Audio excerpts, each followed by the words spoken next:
No século XIX, Edgar Allan Poe descreveu em um dos seus contos a desolação de ser apenas mais um na multidão.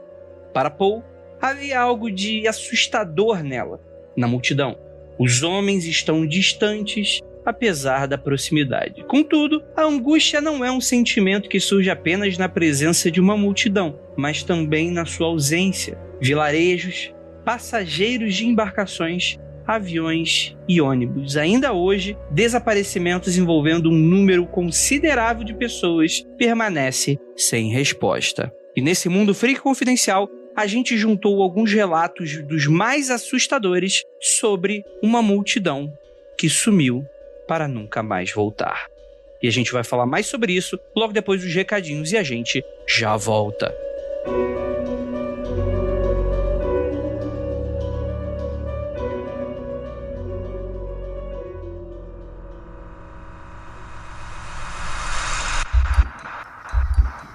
Não há nada de errado com o seu áudio. Adentramos agora através dos seus sentidos. Estamos preparando você para o que vai acontecer nos próximos minutos. Além do que conhece por tempo e espaço, o contato com algo além. Não conte para ninguém e nunca olhe para trás, pois este é Mundo Freak Confidencial.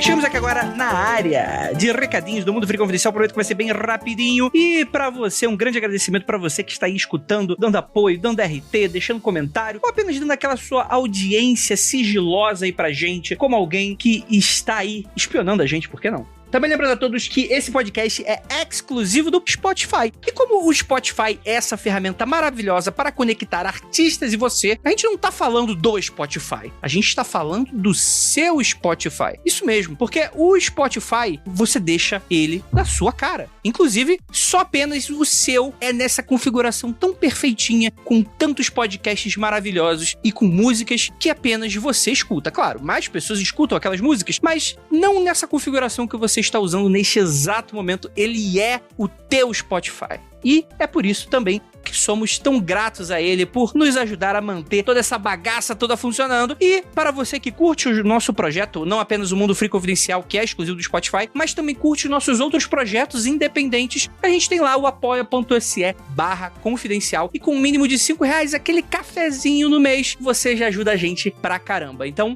é isso, apoia.se/confidencial. Então, sem mais delongas, vamos para os anuncinhos da quarentena. Anuncinho de quarentena.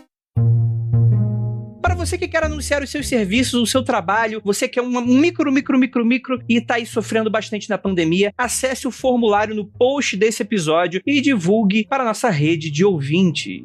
A gente vai falar hoje da Nina Ferreira. Ela é formada e pós-graduada em design de moda e há 4 anos está realizando o seu sonho. Qual o sonho dela? A lojinha chamada Loja Festival, onde faz bolsas, carteiras, acessórios e produtos diferenciados e alternativos, sempre voltada aí para cultura freak e geek em geral. Então eu vou deixar aqui a lojinha dela, vou deixar tanto o endereço do link quanto também o Instagram, onde que ela vai colocando aí todo o material dela. E cara, super fofinho, super maneiro, muito bacana, com bolsinhas e coisas lindíssimas pra você dar uma olhada aí. Então é isso, mas antes da gente ir, o Portal Fenômeno, você conhece ele? É um dos grandes portais aí de divulgação do conhecimento da área, das áreas ocultas aí, de coisas que muito nos é caro aqui no Mundo Freak Confidencial. E o Portal Fenômeno, ele acabou de abrir um link no Apoia-se, que também tá lutando aí nessa grande luta de sobrevivência. O Portal Fenômeno é um portal muito importante aí para divulgação de diversos tipos de materiais maravilhosos. Vou deixar o link no post para vocês darem uma olhada também. Então eu vou pedir agora pro Murilo tocar a nossa vinhetinha e é isso, bora lá pro episódio.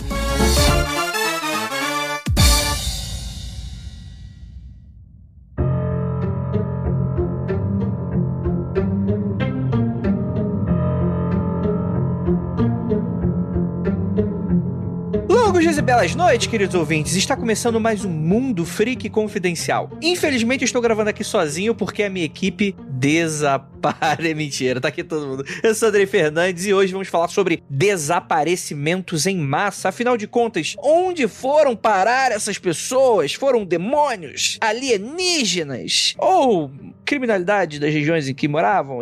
Mas tem muitos mistérios aqui hoje que vocês vão descobrir. E pra me ajudar, temos ela aqui, que sempre desaparece. Eu ia tentar emendar alguma piada de gente baixinha, mas eu não consegui, infelizmente. Jay. Eu sou um Grey, vocês têm que entender que eu tô aqui na parte dos alienígenas. Me chamaram pra debandar os alienígenas, mas na verdade eu sou um. Tô até ficando meio cinza agora, não adianta. É, rapaz, é tanto tempo em casa, né? Perde até, né, a corzinha, né? E temos aqui também o nosso demônio preferido, o Hel. Cara, meu sonho, viu? Desaparecer sem deixar vestígio, sumir. E temos aqui a nossa queridíssima Tupaguerra. Olá, pessoas. Vocês estão bonzinhos? Tá tudo certo com a vida de vocês? Vocês não estão desaparecendo misteriosamente? Quem desapareceu, levanta a mão, né? Isso. Quando vocês desaparecerem, vocês avisam, tá? Cara, eu acho que desaparecimentos, pra mim, o conceito de você desaparecer, e eu não tô falando o conceito do ilusionista nem do ninja, que esses são irados, mas o conceito de você fazer uma pessoa sumir, tipo assim, eu fico muito... Eu já falei isso aqui em algum Mundo Freak, que vez ou outra eu fico imaginando, cara, vamos imaginar que eu saio aqui com a Ira, com um familiar meu, às vezes dependendo do familiar até rolar, às vezes é interessante. Mas assim, eu fico imaginando, cara, naquela multidão, você tá no shopping e tal, pós-pandemia, e de repente você vira a cabeça de um lado, você vira pro outro, cadê a pessoa? E a pessoa nunca mais aparece. Vocês têm esse terror também, igual eu? Sim, na verdade, eu ouço muito podcast sobre casos de pessoas desaparecidas, ou aquele podcast chamado Unsolved Mysteries, que é tipo de casos que aconteceram, de crimes que nunca solucionaram. E os das pessoas desaparecidas tem até aquele ar meio sobrenatural, que é tipo as últimas palavras que a pessoa falou, ou então alguma coisa que ela deixou pra trás, e pode ser algum tipo de vestígio pra encontrar ela, e a pessoa nunca mais aparecer, cara. É tipo, é muito assustador e é muito comum. Pra mim, eu acho que é uma das coisas mais terríveis que pode acontecer pra uma família, especialmente, né? Pra quem fica. Deve ser ruim pra quem desaparece também, mas, né, não sabemos o que acontece, vai que a pessoa desapareceu porque quis. Se for o réu, tá curtindo. Não tem um fechamento, né, pra pessoa. Tipo, quando você sabe que a pessoa morre, ela morreu de alguma coisa. Que a pessoa desapareceu, não tem um fechamento. Você não sabe como finalizar aquilo. Eu acho que é, tipo, a parada mais terrível que pode acontecer. Até eu ia falar que até nem esses casos mais graves, assim, de pessoas que desaparecem de verdade, mas às vezes, pessoas, por exemplo, que desaparecem de rede social, que são pessoas que só você tem o contato delas, assim, aí você, tipo, pô, tô precisando falar com um fulano, aí você vai, procura o Twitter dele, tá sem atualizar há 2 anos, o Facebook dele também, assim, sabe, você fica naquela, caramba, como que eu vou fazer pra contatar essa pessoa? Tipo, ela está desaparecida das redes sociais. Manda uma carta. Tem o telefone das pessoas. Pois é. Meu sonho é desaparecer nas redes sociais, eu não aguento mais. No caso, se a pessoa fez isso, tá muito feliz, provavelmente, né? Eu acho que esse rolê de desaparecer, pra mim, tipo, desde criança eu penso sobre isso e penso quão terrível é, especialmente por causa da ditadura militar, né? Que era um assunto relativamente frequente na minha casa. Então, tipo, pessoas desaparecidas pelo governo sempre foi um rolê muito sinistro pra mim. E daí todas as pessoas que desaparecem pra mim. Tanto é, eu nem ouço nada sobre, porque eu acho muito sinistra a parada. Isso que é bizarro, que eu acho. Tipo assim, quando tem pessoas assim, que tipo assim, que tem... Por exemplo, você estava falando da ditadura militar. Tem pessoas que militavam, não sei o quê. Tipo assim, você ainda tem uma razão pra isso acontecer. Agora, quando é aquela pessoa completamente aleatória, que tipo assim, sei lá, era um vendedor que simplesmente saiu pra trabalhar de manhã e sumiu. Nunca mais viram depois. Tipo, sabe? Aquela pessoa que não tem ligação com crime, não tem problemas políticos, não tem nada, sabe? Esse tipo de coisa que eu acho assim, eu fico, caramba, que não é comum que acontece esse tipo de coisa, assim, né? E criança desaparecida é outro rolê que eu tenho muito... Isso. Nossa. Vocês lembram? Tinha até uma novela que ajudou a encontrar várias crianças e tal. Então, tipo... Não sei, esse assunto sempre foi muito terrível pra mim. Acho que é uma das coisas que eu mais tenho medo, acho sinistras na vida. A novela que era o Gugu, o filho da Isadora Ribeiro, o gurizinho que desapareceu na novela. E daí eles acabaram encontrando várias crianças desaparecidas, pessoas desaparecidas em geral, só de mostrar as fotos na TV. Não, tem um caso bizarro da menina lá que sumiu no resort lá em... Marilyn. Temos até episódio da Marilyn. A gente gravou episódio sobre. Não lembro o número, mas temos. Porque assim, dentre as teorias que buscam explicar os desaparecimentos em massa, que é o assunto desse episódio, né? A gente já tratou sobre desaparecimentos de maneira geral. A Jay citou aí o episódio de Madeleine. É o episódio número 354. Tem também aquele conceito do Missing 411, que a gente gravou, que foi publicado como Mundo Freak Confidencial número 221, que tem um cara nos Estados Unidos que ele publicou um livro que ele fala sobre como nas matas e florestas ambientais dos Estados Unidos desaparece muito mais gente do que deveria. Isso chama urso? Então, pode ser, né? É urso. Mas o que a gente vai tratar aqui são desaparecimentos em que um grande grupo de pessoas escafedeu-se em algum momento, né? Entre as teorias que buscam explicar isso, tá o sobrenatural. No caso, existe algum fator X de natureza que a gente não conhece, seja... E aí a gente pode especular, né? Alienígenas, criaturas sobrenaturais... Não. Alienígena não é sobrenatural, é científico. É pós-natural, é supranatural. Eu quero que em todos os casos o réu enfie o alienígena. Se ele não fizer isso, eu vou sair muito triste desse episódio.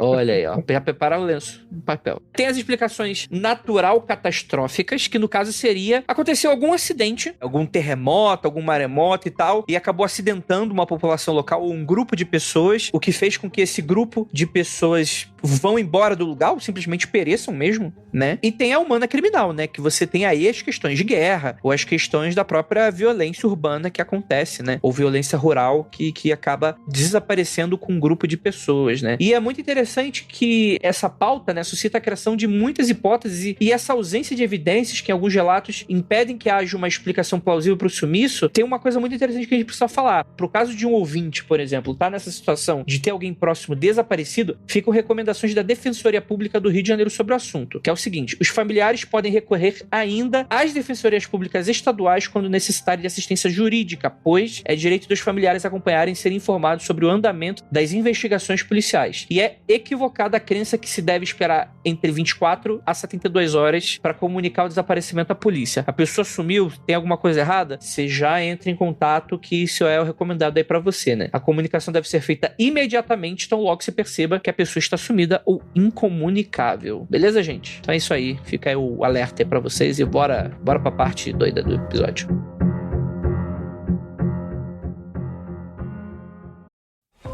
Listen to the 48 Hours podcast for shocking murder cases and compelling real-life dramas from one of television's most watched true crime shows.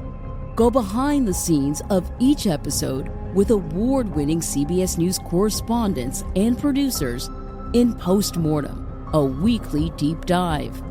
Listen to 48 Hours wherever you get your podcasts.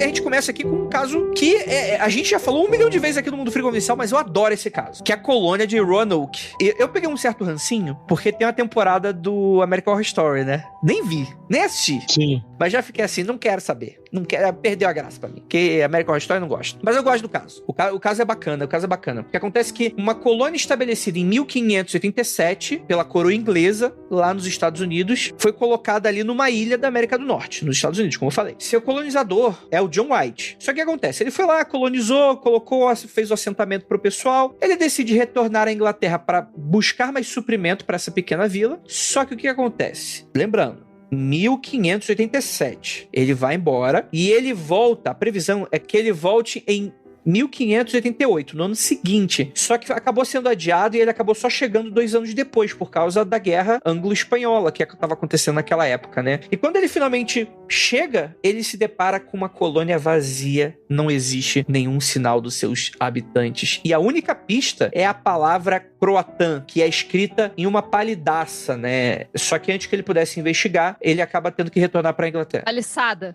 O que eu falei? Palidaça. Talvez tipo de palidaça também, pode ser. É o que você quiser. quiser. É o que você quiser. Palidaço é uma pessoa pálida bagaralho. Palidaço. Palidaço, nossa senhora. Ai, meu Deus do céu. Mas não é sério, o que é a palidaço? Eu não sei o que é a palidaço. É uma paliçada, é o muro em volta do lugar pra proteger. Ah, entendi. Mais rústico, né? Tipo tronquinho, um do lado do outro. Isso, Murinho de forte Apache. exato. Isso é uma paliçada. Entendi, muito bom. É uma palhaçada. Gente, e o que vocês acham? O que rolou aí? Só uma coisa, esse Croatan aí era o nome de outra ilha que ficava, se não me engano, acho que mais ao norte dessa ilha que eles estavam, né? Sim. Cara, obviamente, além dos alienígenas, né, que podem ter abduzido essas pessoas, né, para fazer experiências já naquela época, você, obviamente, cara, tipo assim, você tem um assentamento que tá lá em condições precárias. Aí você tem o chefe do assentamento que fala, eu moro na Inglaterra e daqui um ano eu volto. Já volto, galera. Com as coisas, né? Aí, galera, beleza. Ele vai, chega lá, tá em guerra com a Espanha. Aí o mar as rotas marítimas todas estão fechadas e ele tem que ficar mais 2 anos lá. Então são 3. A galera tava esperando ele em 1 ano. E aí ele fica 3 anos fora. Obviamente que essas pessoas falam, galera, esse cara não vai voltar mais. Deu ruim. Navio naufragou, sei lá, morreu, né? Vamos ter que se virar aqui. E aí, não sei se você vai abordar mais pra frente aí, né, do que aconteceu com essa colônia. Tem, inclusive, relatos, né? Fizeram já pesquisas arqueológicas aí mais pra frente, que pode ter acontecido. Mas, obviamente, que essa galera saiu de lá, cara. Você tava numa ilha isolada, com poucos recursos, então eles devem provavelmente deixar um recado, fomos pra outra ilha. E, se eu não me engano, essa outra ilha era habitada por uma tribo de meio hostil, assim, né? Não era como as tribos que estavam ali na beira do continente, que já estavam, digamos assim, já tinham contato com esse pessoal e já tinha relações assim, mais amistosas, né? Então, cara, provavelmente, né, foram pra lá e acabaram perecendo, né? Seria isso. Sim, mas uma coisa me incomoda bastante nessa teoria, que é o seguinte, cara, a gente tá lidando aqui com 1500 e pouquinho, né? Um passeio de navio não é literalmente um passeio, né? Eu acho que fica evidente que as pessoas, elas esperariam, né, que algo de errado pudesse acontecer e esse trajeto pudesse atrasar, por exemplo, né? Eu fico imaginando, beleza, eles acabaram tendo que esperar, vamos dizer, 2 a 3 anos aí nessa espera de recursos, assim. Por que será que o pessoal não... É estranho isso, porque... Não deu notícias, né? Tipo, o sumiço, ele é muito repentino nesse sentido, tipo assim, não tem muito mais coisa, né? Não tem uma carta, alguma coisa escrita, e aí eles vão pra uma outra ilha, beleza, até aí tudo bem, e eles vão pra uma ilha justamente que tem os indígenas, né? O povo local de lá, né? O povo originário de lá, parece meio inocente até, tipo, não, vamos ficar aqui, tem a galera olhando torto pra gente, mas não deve ser nada não, tipo, sei lá, não tinha outro lugar pra ir? Não vai dar nada, gente. Né? Mas tem que imaginar que talvez eles não tivessem, tipo assim, embarcações em condições suficientes para chegar até, por exemplo, a costa do continente, entende? Talvez eles optaram por ir para essa outra ilha que era mais próxima, um trajeto mais fácil, entende? Investigadas mais a fundo, assim, né? E que eu acho até estranho nunca terem feito. Eu gosto um pouco da teoria também de que alguns deles provavelmente foram assimilados a outras populações locais e passaram a morar com a galera. E, tipo, velho, depois você já passou 3, 4 anos morando com outra galera, constrói a vida, tem filho e tal. Não tem muito pra que você voltar pra, tipo, procurar. Eu acho que faz muito sentido. Mas, Andrei, a sua pergunta foi, tipo, por que eles foram pra lá? É isso que eu entendi? Tipo, eles foram de boas e é isso? É porque, tipo assim, eu acho que essa galera deveria ter um plano B, pra caso tivesse um atraso desse, por exemplo, né? Então, eu acho que essa época era muito...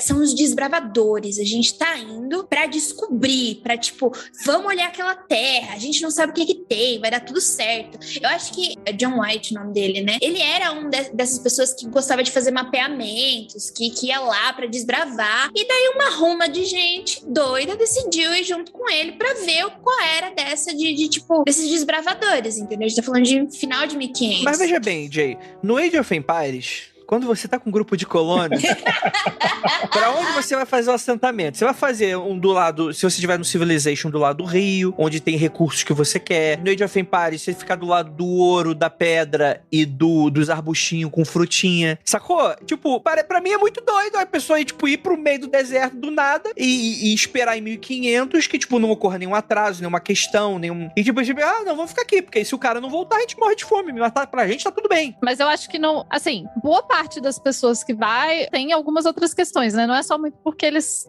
querem e tal. Muitas vezes também é pobreza, tipo, velho, não tem nada aqui. Pelo menos lá eu tenho uma chance de alguma coisa. Eu vou levar minha família, a gente vai tentar alguma coisa. Pobreza é sempre um ponto fundamental aí. E normalmente tem sim um plano B, um plano C, eles estão preparados, etc, etc. Mas merda acontece. E tem aqueles casos sinistros. Eu tava vendo esses tempos mais sobre aqueles casos sinistros da galera que tava indo também desbravando lá nos Estados Unidos e daí acabou sendo preso numa tempestade de neve, mais neve do que eles achavam. Eles estavam com o mapa meio errado. Sim. E daí a galera começou a, tipo, canibalismo, etc.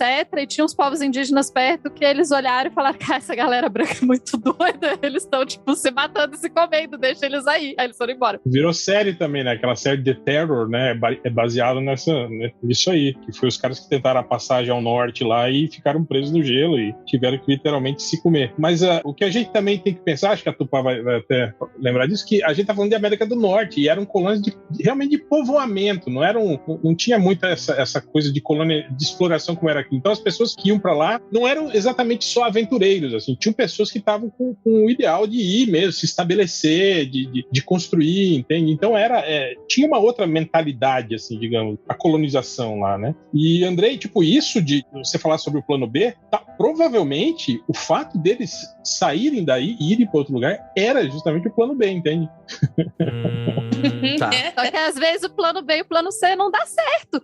Do tipo, a gente esperou um ano, ele ia voltar em um ano, não voltou no segundo ano, já tá no terceiro e não temos semente, não temos porra nenhuma. A gente tá falando também de litoral dos Estados Unidos, aquela região é fria pra cacete, né, cara? Tipo, os invernos lá são muito rigorosos, então tem toda essa problemática aí. E, terminando, Tupá, o que você falou sobre assimilação, se eu não me engano, acho que eu li que em 2007 eles fizeram um mapeamento genético dos remanescentes da região ali, procurando traços genéticos de europeus, né, tal, e não encontraram nada conclusivo. É óbvio que talvez por ser uma população tão pequena, né, sei lá, esse mapeamento genético 500 anos depois provavelmente pode ser inconclusivo mesmo, né, tipo, provavelmente essa pessoa foi tão diluído, né, que acabou se perdendo. Mas é uma possibilidade também isso, né, deles terem simplesmente ido morar em outro lugar, ser assimilado por outros povoamentos, né, até com os próprios indígenas, né, ficarem morando por lá e tal, né. Assim como eles também podem ter sido mortos, todos eles, né,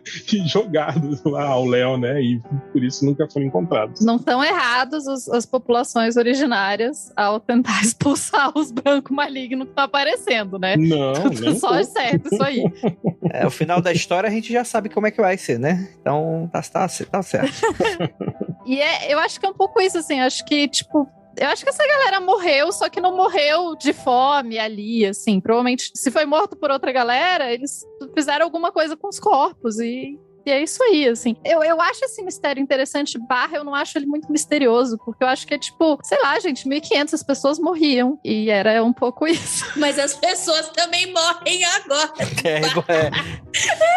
Mas agora a gente tem, tipo, celular e a gente tem, tipo, vigilância em vídeo e satélite e outras coisas. 1.500 não tinha muito como a galera avisar, assim, ó, a gente tá tentando ir pra essa outra ilha aqui. Às vezes eles entraram num barco e naufragaram uma galera. E, tipo... Mas aí tem carta, tem, sei lá, bicho, tem livro. Não tem, Andrei, não tem, cara. Tem, velho. Não tem, cara. Nessa época não tinha nada, cara. Então não tem. Não foi inventado nada. É isso aí, não tem nada. Andrei, às vezes não tinha nem pessoas que sabiam escrever naquela galera que ficou lá. Esse é o ponto. Então, talvez tinha uma que escreveu croatã lá na paliçada. Pelo menos tinha, né? Mas às vezes é isso, cara. Então, às vezes o pessoal foi deixado lá de propósito também, né? O que essa galera tá querendo aqui, né? Não era bem uma galera legal, né? Vai que era. Às vezes não era uma galera legal também. Eles mostraram também que eu acho que foi em 2017, se eu não me engano, que fizeram escavações arqueológicas. 2020. Em sítios arqueológicos de povos originários perto da região e encontraram, junto com a cerâmica indígena, cerâmica europeia, né? Então aí também tem a possibilidade disso também. Boa. Talvez não seja exatamente desse povoado, mas sim mas que teve, né, contatos, né, entre esses povos e europeus, tipo, estabeleceram relações, digamos, né, para você ter lá cerâmica, essas coisas, né? Eu acho que, assim, é bizarro. O cara chegou lá, tipo, 2, 3 anos depois e não encontrou ninguém.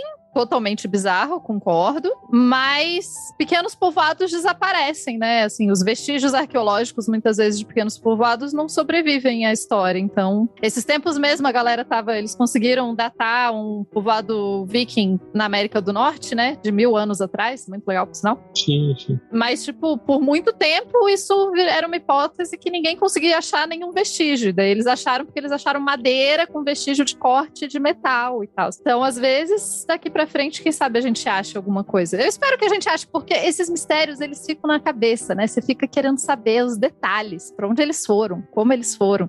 Por isso que eu fico puto com aquele seriado de Oak Island, que já tá na 12ª temporada e eles não falam o que aconteceu, né? Por isso que tá na 12ª temporada. Pois é. O mistério de Oak Island, 12ª temporada. Os caras estão investigando até hoje aquela porra.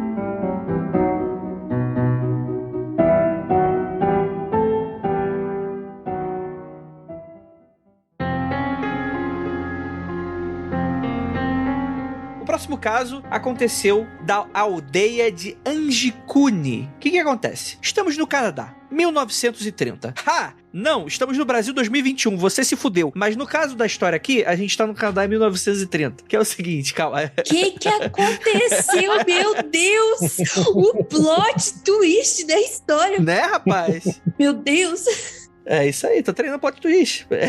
O viajante Joe Label, que ele gostava de whisky. Black Label, né? Irmão do Black Label. Alguém chama a Ira pra substituir, pelo amor de Deus. Eu achei que ele gostava de ficar colocando pessoas em caixinhas e etiquetas. Ele trabalhou na época de inflação, né? Etiquetando os preços no mercado. Sim, era o fiscal do Sarney, ele. Gente, vamos continuar.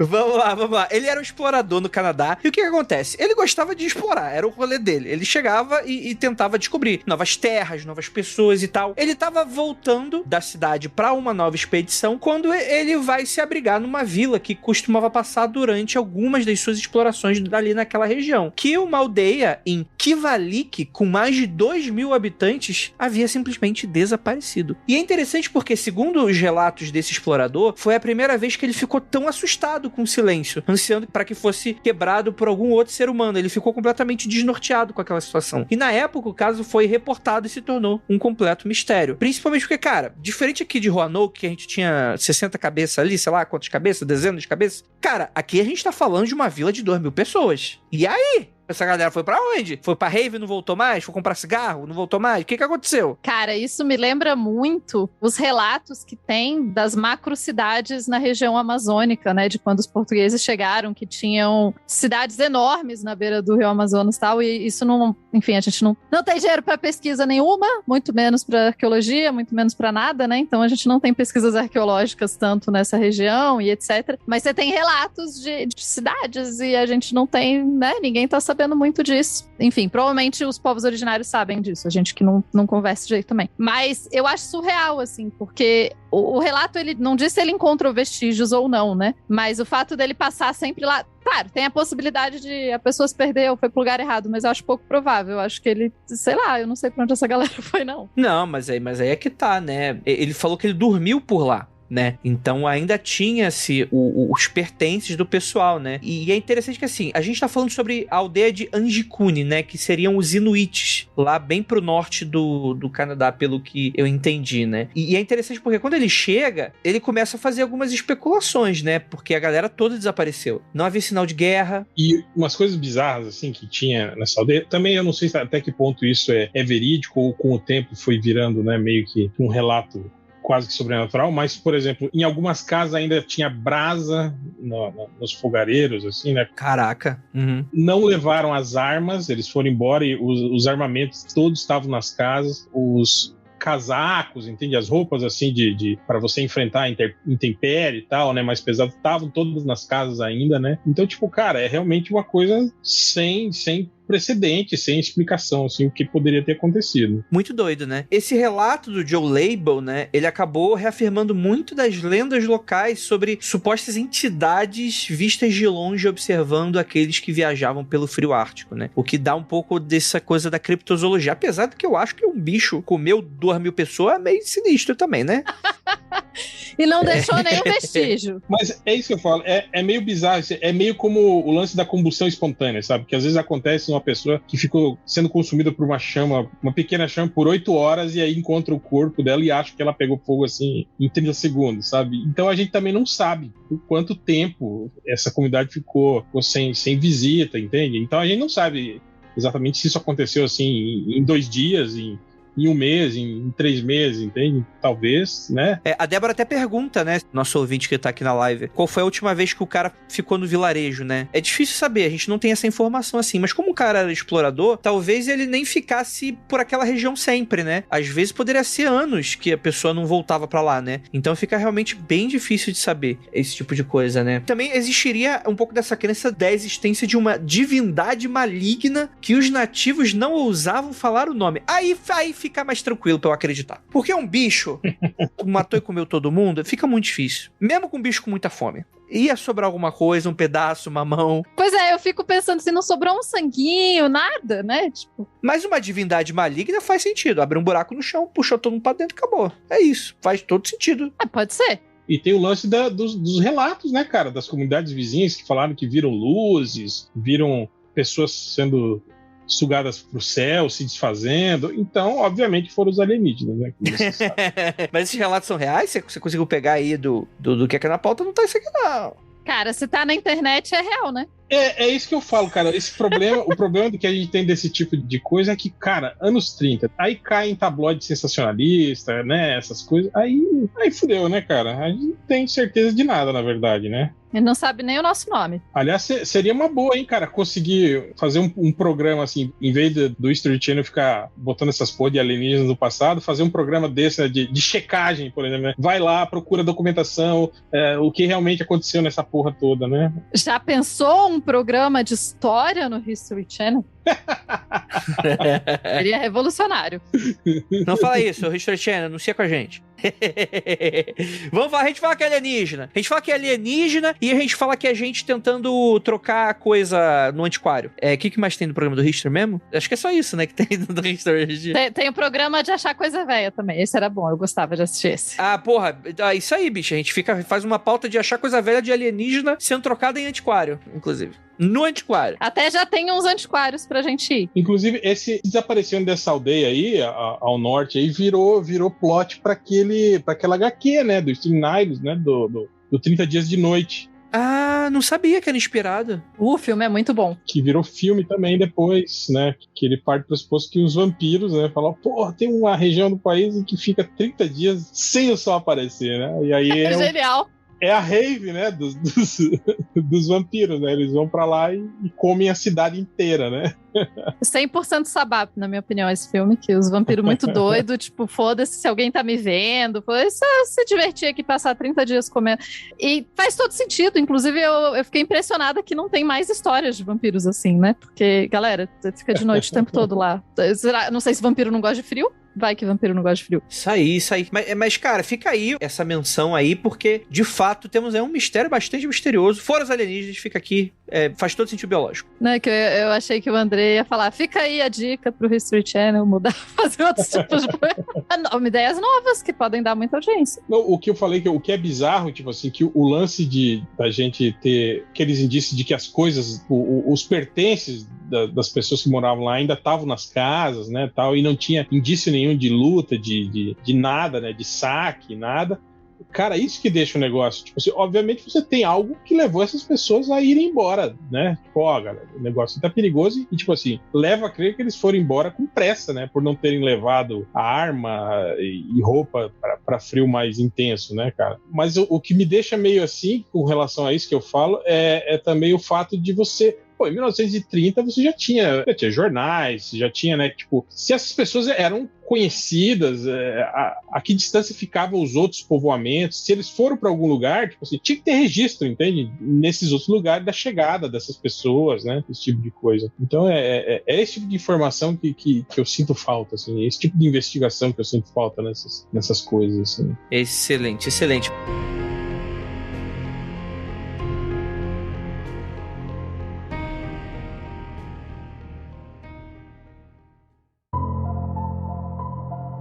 Nós temos agora um navio, uma embarcação, né? Não sei se seria considerado um navio, né? Que a gente vai falar sobre a Mare Celeste, que foi um navio mercante, então navio, encontrado à deriva no arquipélago de Açores, em Portugal, em dezembro de 1872. O que acontece? A gente tem esse navio sendo encontrado, a vela estava desarrumada, sem tripulação e sem o bote salva-vidas. Aí você fala... Pô, Andrei, mas isso aí não tem nenhum mistério. Provavelmente aconteceu alguma coisa e o pessoal foi obrigado a usar o salva-vidas e foi embora. E acabou se perdendo no mar e tal. Aconteceu alguma coisa que a gente não sabe. Uma histeria, uma doença, né? Alguma coisa nesse sentido. Só que aí que tá. A carga de álcool do navio estava intacta, assim como os pertences de toda a tripulação. E segundo os registros do navio, ele havia partido de Nova York em novembro, com destino a Gênova, na Itália. E ele foi encontrado em condições completamente atípicas, e a explicação para o sumiço da tripulação do Mare Celeste poderia envolver desde pirataria até fenômenos naturais. Só que mesmo assim não explica tudo, porque se você tem um fenômeno de pirataria, você tem piratas interessados em roubar a carga. Saqueariam, né, o navio, né? Exato. Fenômenos naturais. Você estaria uma situação muito mais complexa do que essa. Vamos dizer que o pessoal se desesperou, foi nos barquinhos, seja lá qual evento cataclísmico pudesse estar acontecendo na região. Eles não levariam nenhum pertence, né? Então, assim, muito misterioso esse Mare Celeste aí. Ó, tem algumas coisas com relação a esse caso aí que eu li a respeito. Primeiro que quando encontraram o Mare Celeste, os marinheiros do outro navio fizeram uma reclamação para receber o dinheiro do seguro, né? Por terem achado navio. A empresa seguradora do navio achou estranho e investigou o caso, né? Tipo assim, desconfiando que talvez esses marinheiros tivessem matado ou dado fim nessa tripulação para justamente entregar o navio, tipo, dar o golpe do seguro, já desde essa época, entende? Mas as investigações, tipo, foram inconclusivas, né? Chegaram até a cogitar que talvez o capitão do navio, né, que também viajou e que também desapareceu junto com a esposa e com a filha acho que de 2 ou 3 anos nessa viagem, pudesse ser, digamos assim, o comparsa deles, né, no golpe, mas também isso foi inconclusivo. Mas teve essa investigação da empresa, e tanto que eles só pagaram 1/6 do valor do seguro desse navio, né? O último registro no livro do capitão era de 10 dias antes de quando o navio foi encontrado. Então, tipo assim, você tem aí um período aí, pelo menos 10 dias que o navio ficou vagando, né? E no livro ele registra, eles passaram, acho que por 6 ou 7 dias de tempo muito ruim, de intempéries, tipo assim, então eles estavam numa região bem de mar revolto, de tempestade, né? E aí é isso que eles falam. Talvez o que possa ter acontecido é isso. Eles, no meio de uma tromba d'água, tal, se desesperaram, acharam que o navio ia a pique. O lance da carga ser inflamável também aumenta muito mais o medo dessas pessoas, né, desse navio, dessa porra se romper, o navio pegar fogo, explodir, talvez até o vazamento de álcool, o cheiro, né, isso tenha potencializado o terror das pessoas, e provavelmente eles pegaram o barquinho no meio de uma tempestade e falaram, vamos embora antes que esse navio se empirulite e a gente morra junto com ele. E, obviamente, que você sobreviver num barquinho é muito mais difícil do que você sobreviver num navio, né, cara? Mas, pelo menos, você não tem o risco de morrer queimado, né, no meio do álcool, né? E provavelmente é isso que deve ter acontecido. Eles foram todos pro bote salva-vida e morreram, né? Tem a coisa de que a vela estava desarrumada, né, quando encontraram o navio. Sim, o que pode ser um indício das tempestades, né? Uhum. E que... Enfim, eles erraram ali, acharam que era uma emergência muito... Todo mundo saiu correndo, não levou nada nos botes salva-vidas. E daí o mar, né? O mar é uma parada muito sinistra, assim, tipo, achar vestígios depois, um pouco provável. E é uma situação até mais comum do que a gente imagina, né? De se encontrar navios nessa situação, de que foram abandonados no meio de tempestades, achando que eles iam naufragar, e o navio ser encontrado, sei lá, meses depois, flutuando sozinho à deriva. Então isso é algo que é recorrente, assim, na história aí da náutica do mundo. Mas eu preciso dizer que pra mim é o tipo de coisa que eu fico muito curiosa. Eu fico querendo, toda vez que eu leio esse tipo de caso, eu fico tipo, caraca, e eles têm os cadernos? E quais outros vestígios? O que mais que encontrou? Navio fantasma, pra mim, é uma das paradas mais sinistras. Eu sempre quero saber mais. Tá aí, cadê, né? Me deem dinheiros pra fazer doutorado sobre isso. E eu fico abismado, porque a gente tem casos tipo assim, rolando até agora, 2020, agora teve um big navio fantasma encontrado aí. Não, e eu acho engraçado isso, como é que você pode ter um navio desse tamanho que não tem registro, tipo, ninguém sabe de onde que veio, de quem que é, sabe, o que tava carregando. Cara, é bizarro, assim, você pensar no mundo moderno, né, você ter isso até hoje. Em 1800 e pica, ok, né, você tem um navio, né, sem registro, ninguém sabe o que aconteceu. Agora, pô, século XXI, né? Esses navios sempre que aparecem, assim, sem nenhuma informação e tal, eu pensei, isso é pirataria ou... Pirataria, ou navio roubado, né? Sei lá, tráfico. Alienígena, né? Alienígena. Também. Fechou. Alienígena também é pirata? Piratas alienígenas? Depende aí, não sei, hein? Se alguém é capturado num navio por alienígenas, a gente pode considerar pirataria? Porque é no navio. Mas tipo assim, a nave do alienígena é chamada de chip, né? Então é obviamente pirataria. Quando os alienígenas vêm roubar as pessoas, é obviamente pirataria. Sim. Então é isso aí, fica a curiosidade aí pra vocês. O bizarro também disso é que esse também foi um navio que foi encontrado também com a comida ainda obviamente que não quente, né? Mas ainda tava no fogão, ainda a mesa tava posta, né? Não sei em que... Tipo, se o navio tava passando por uma tempestade, a condição que se deve ter encontrado essa mesa posta deve ter sido meio complicado. Mas, tipo assim, obviamente que tava lá, tipo, o jantar tinha sido servido, então a galera saiu mesmo com pressa, né, da embarcação, assim, né? Agora, eu fico imaginando, imagina você sendo a pessoa que encontra isso. Tipo, você vê um navio ao longe e tal, aí daí você resolve aproximar, e daí não tem ninguém, aí você entra no navio, tipo, tudo lá.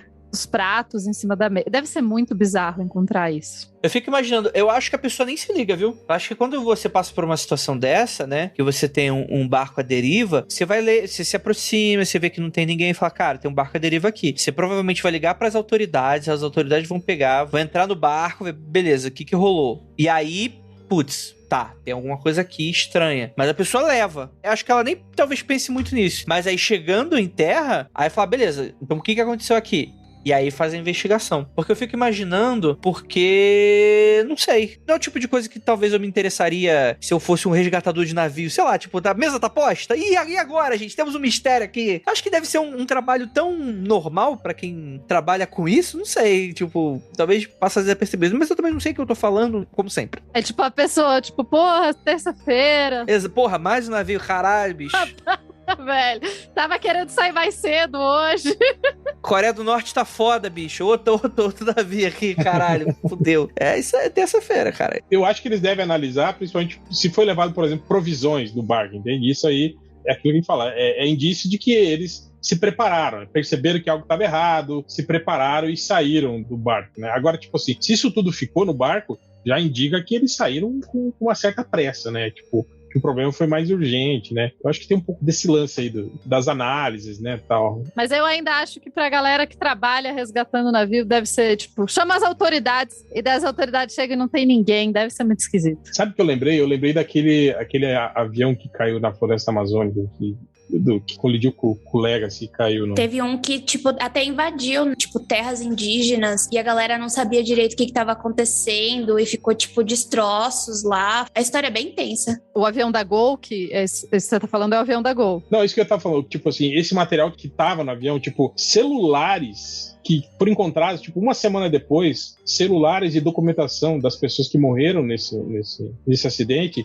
a documentação estava sendo usada como laranja, entende? Eita! Para dar golpes em banco em São Paulo e, tipo, celulares, notebooks estavam sendo vendidos irregularmente, sabe, cara? Então, se você pensar que hoje em dia o tanto que esse tipo de coisa circula, quer dizer, se você imaginar algo que estava lá no meio da floresta, cara. Uhum. Uma carteira de alguém que estava lá no meio da floresta, uma semana depois está sendo usada a documentação desse cara para pegar o empréstimo falso num banco, né, cara? Tipo, a agilidade das coisas, assim, hoje em dia é muito foda. Inclusive, esse caso, né, esse avião da Gol, ele caiu na terra dos Kayapó, dentro de área indígena, né? E se não fossem os Kayapó, ninguém tinha conseguido nem ver, nem, enfim, porque os Kayapó conhecem. E é muito bizarro, gente. A floresta amazônica é uma parada sinistra, porque o avião cai e você olha de cima e não parece que um avião caiu. Não fica tipo uma coisa assim. Agora, o que eu ia comentar é que vocês sabem que a Gol pagou uma indenização para os Kayapó por causa disso? Por dano espiritual. É a primeira vez que o Brasil foi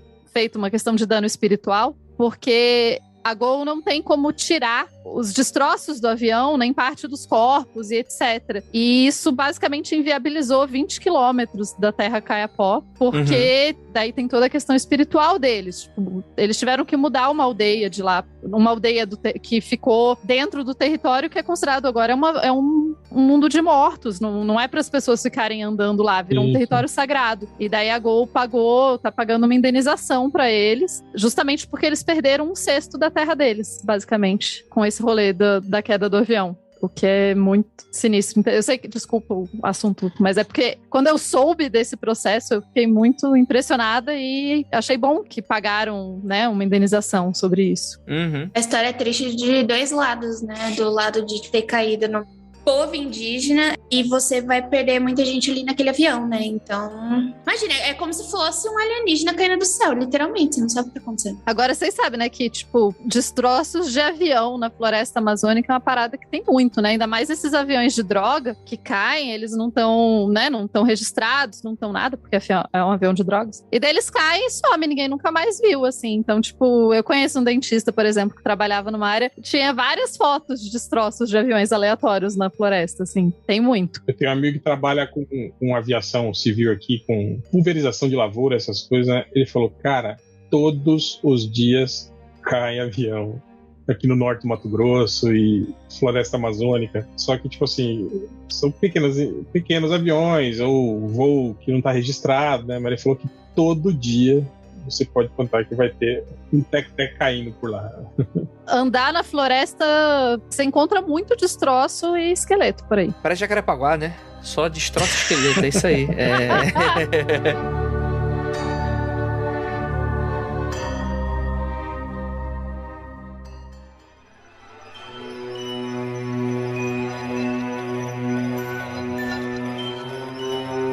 Vamos falar um pouquinho sobre desaparecimentos de família. Não vamos falar sobre o seu sonho molhado, daquele teu tio que você sabe que votou em 2018, que queria que ele desaparecesse. Não pode. Mas aqui o desaparecimento de família, isso é muito relevante aqui pra você. Desaparecimentos familiares, como o da família Gil, também chamou atenção pelo seu caráter inconclusivo. Em 2002, os 6 membros da família Gil, argentinos da província de Entre Rios, desapareceram sem deixar qualquer vestígio. E esse caso foi catalogado como misterioso por grande parte da imprensa e pelos envolvidos na investigação. Porque o que acontece? Apesar de que, assim, eu acho que aqui tem pouco menos coisa de alienígena aqui, talvez tenha coisas a mais aqui. Você vai entender já, o nobre ouvinte. A família morava numa pequena propriedade rural de um homem chamado Alfonso Goethe, que alegou aos investigadores que havia dado férias ao Gil. Falou, Gil, leva tua família pra Cancún, tô te dando férias. E aí o que aconteceu tudo?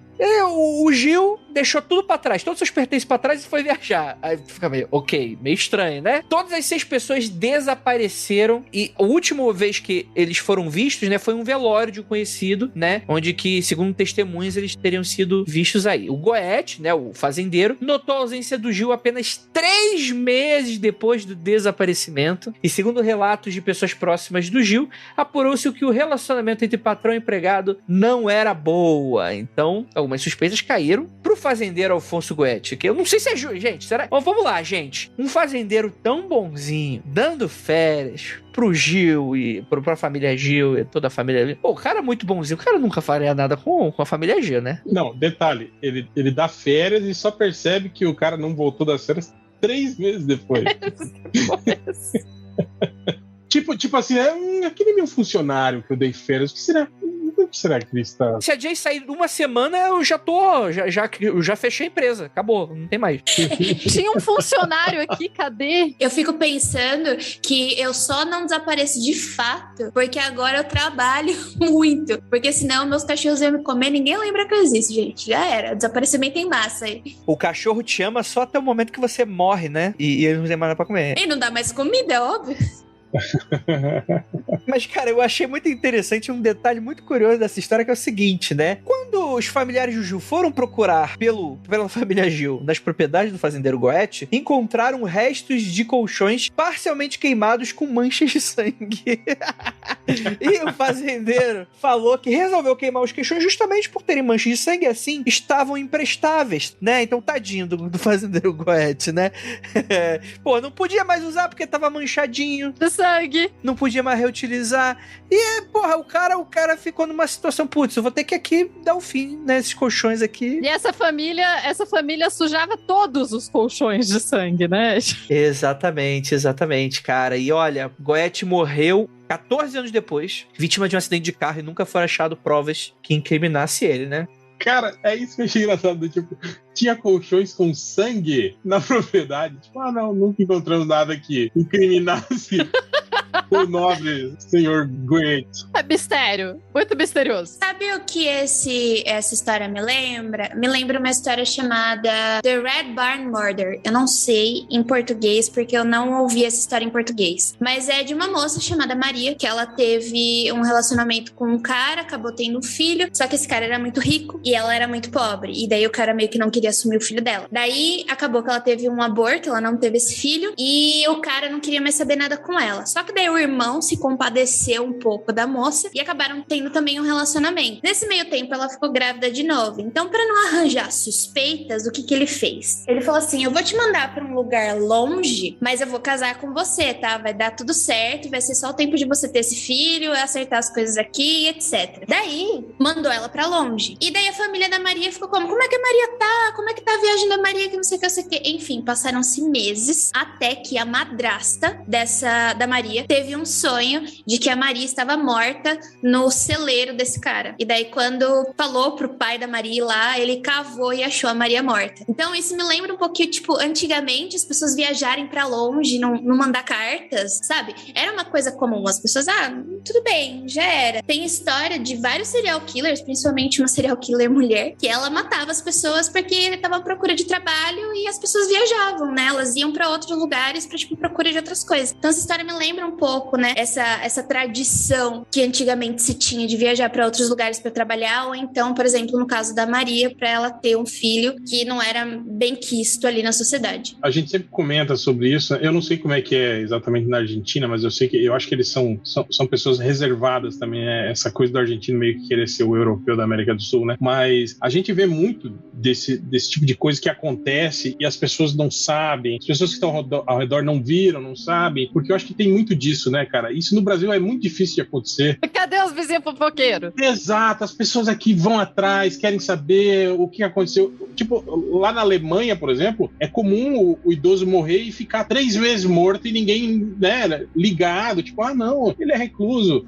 Nunca mais viu o cara. Não, tudo bem, às vezes ele sai em horários que eu não estou, não sei o quê. Mas ninguém vai lá bater na porta do cara, saber o que tá acontecendo, não sei o quê. Como é aqui, né? Vai olhar por cima do muro, dar uma olhadinha pela janela. Então, eu acho que nesses Estados Unidos, Europa, esse tipo de comportamento facilita muito desaparecimento, serial killers.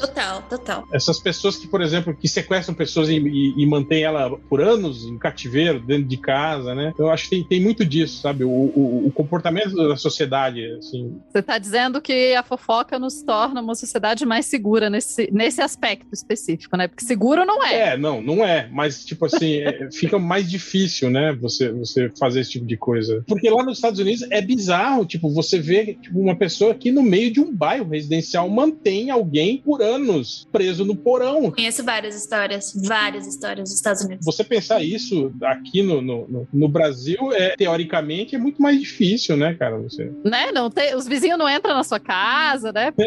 Exatamente. Mas uma coisa desse caso é que é tipo 2002, né? É muito recente, né? É muito recente pra galera viajar e eu concordo com a Jay e tal, mas tipo 2002 é muito ontem, né? Eu acho aí que o pessoal até no chat aqui tá comentando, né? O fazendeiro Goethe Esse nomezinho dele também, né? Só pra adicionar mistério na história.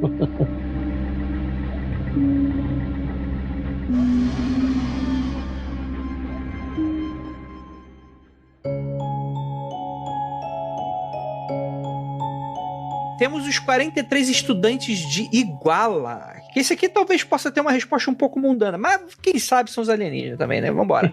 Ainda no México, na cidade de Iguala, um ônibus com estudantes numa viagem escolar foi desviado de sua rota. Por quê? Tava rolando um confronto entre narcotraficantes e a polícia e o exército mexicano. E sumiu o ônibus. É isso aí. Desde o ocorrido em 2014, apenas 2 corpos foram encontrados e, enfim, as informações que poderão levar ao encontro dos adolescentes acabam muitas vezes sendo inconclusivas, né? A teoria é que talvez tivessem tido um final trágico aí encontrando um dos cartéis mexicanos, os estudantes, né? Então, é isso aí. Ou ele já levou. Funciona também. Mas vocês têm alguma hipótese do que poderia ter acontecido ainda mais aí desse caso aqui? Eu acho que eu fecho com essa mesmo, de sequestro, né, pelos narcotraficantes, ou até, sei lá. Mas cadê os corpos? Eu fico impressionada que aonde que você vai enfiar tanto corpo? Gente, 43 pessoas é muita coisa, é bastante gente. Não. Dá um cemitériozinho isso aí, entendeu? Tem regiões do México ali que são, tipo, as regiões mais violentas do mundo, assim. Você não tem, nessas regiões que são dominadas por cartel, tipo, a polícia não entra, entende? Você pode deixar os corpos lá na pracinha da cidade que ninguém vai encontrar, entende? Meu Deus, não, eu ainda fico um pouco indignada que como assim, cara? Uma vala comum no meio do deserto, alguma coisa assim, é coisa que você não encontra mesmo. Mano, é horrível, né, mano? Ainda bem que no Brasil a gente tá livre dessa questão aí. A gente mora num cemitério, cara. Aqui nunca sobe gente, não. Não. Tá tranquilo. Eu acho que nessa história é isso, assim, tipo, não dá pra pessoa falar, mas porque a polícia tá investigando, tá falando, a região comandada pelo narcotráfico, a gente não pode garantir que a polícia tá fazendo aí uma investigação, assim, muito, né, diligente, né, assim, não dá pra garantir, assim, então... É possível, eu acho que é bem possível que seja crime mesmo, infelizmente. Eu acho essa história muito triste, por sinal. Sim, horrível, né, mano? E o fato de ter encontrado 2 corpos, né, já denota que não foi, digamos, um desaparecimento tão misterioso assim, né?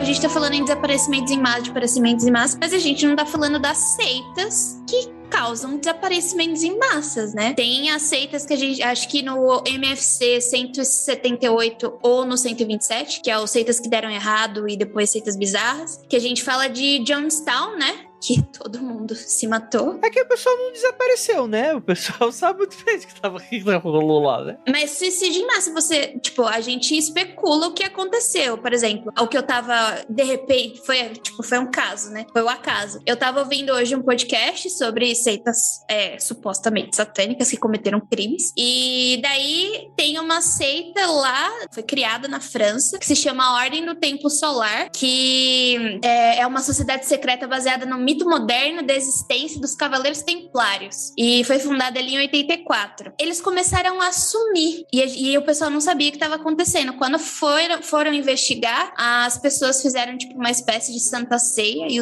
dos 12 principais se mataram. E depois, em outros locais, tipo, aconteceu na França, e depois aconteceu no Canadá, e várias pessoas foram se matando e eles não entenderam por quê. Então foi tipo, é um desaparecimento em massa, né? Porque eles demoraram de entender o que estava acontecendo. Aliás, nesse caso, na Ordem do Templo Solar, eles ainda não sabem por que todo mundo se matou. Então, fica aí, tipo, por que essas pessoas, quando entram pra essas seitas, acabam fazendo isso? Muito doido. Mas não é desaparecimento, né, Jay? Isso aí não sei se tá nessa pauta aqui não, hein? Mano, eu acho que é desaparecimento sim. Suicídio em massa eu acho complexo. Mas a gente sabe o que aconteceu. Você não tem o porquê. Mas não tem porquê eles se suicidaram, mas tem onde eles estão. Mas isso daí a gente fica outro momento, a gente se pergunta por que as pessoas se suicidam em massa. Mas... Então vai o seguinte, a gente vai fazer melhor ainda. A gente vai gerar conteúdo, porque vale, então, uma parte 2 das seitas que deram ruim, né? Eu acho que vale demais. Tem muita seita que deu ruim. Muita. Sim, de seitas é... Nossa, é um tema fascinante e terrível.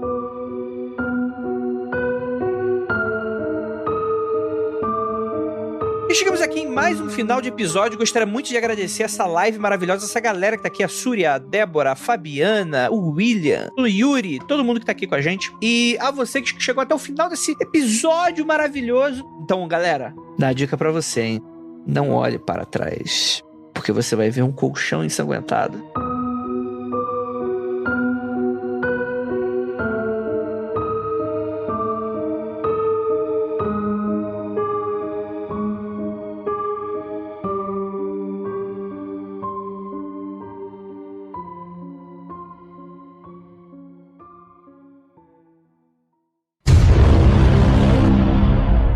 Episódio maravilhoso. Então, é isso, gente.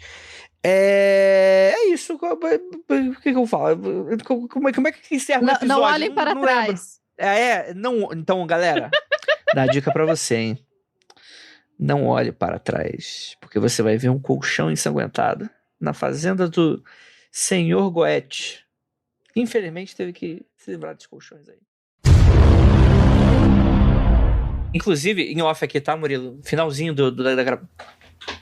Ô, Zé Povinha. Quer se dar uma sumida. Essa aí tá doida pra sumir. E lá na Jay também deu uma pescoçada o gatinho lá atrás. Mas, gente, gato é um bicho.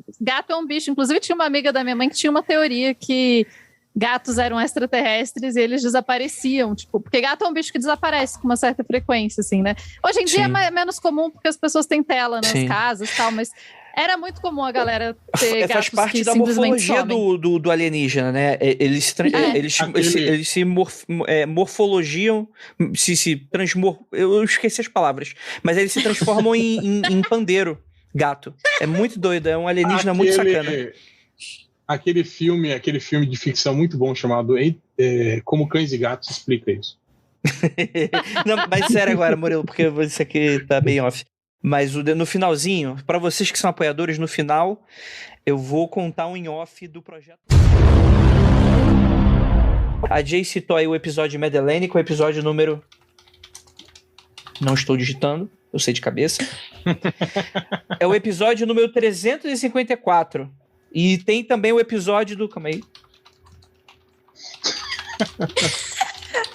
Eu tô tentando lembrar aqui que tem também aquele conceito do missing...